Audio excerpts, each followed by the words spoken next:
Ayan po, malapit na ang ating minanok. Magandang araw po. Tayo magluluto ngayon ng minanok. Kung tawagin dito yung minanok. Pero ang ingredients po nito, bawang, sibuyas, paminta, sayote, kalabasa, mustasa, pichay. Meron po tayong kaunting dugo ng baboy, tsaka luya. Ito po, lalawan natin ng kaunting karne.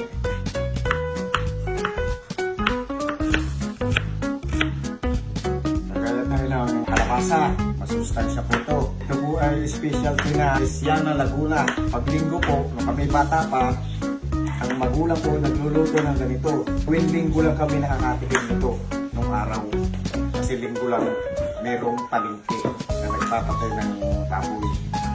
Mga taga Luciana dyan, hi! Hali kayo, ako yung tulong namin yung pagluluto na binanok. Pero baboy ang lahok at gulay. Na pala, maraming salamat sa inyo. Sumusuporta sa akin. Lalo na yung mga alawet ko. Magandang araw. Mabuhay tayong lahat. Masarap magluto. Ang niluluto natin ay pakakain natin sa mga mahal natin sa buhay. Pipit-pitin na ang hindi na tayo magluto. Ating iligisa na. Magandang araw po. Tayo po'y magsasangkot siya, magluluto tayo ng minanok. Itong karne ay atin munang sasangkotsahin bago natin magpisa. Kaunti lang po, kasi pampalasa lang po naman itong karne. Kaya malapit na po tayo magpisa. Bawang.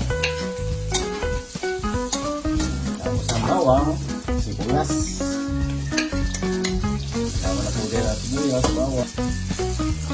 Luya para malasa. Lalagyan na po natin ng asin. Lalagyan na po natin yung dugo ng baboy.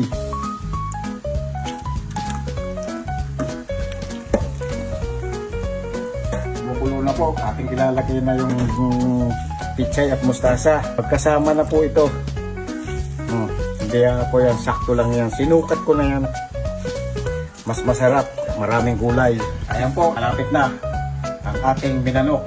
Yung mga nasa mga malalaking lugar diyan, pwede nyo subukan to kasi ito masarap to. O yan. O yan, puro gulay yan. Kaunti lang karne. At ipula ang lulutuin yung dugo at okay na to.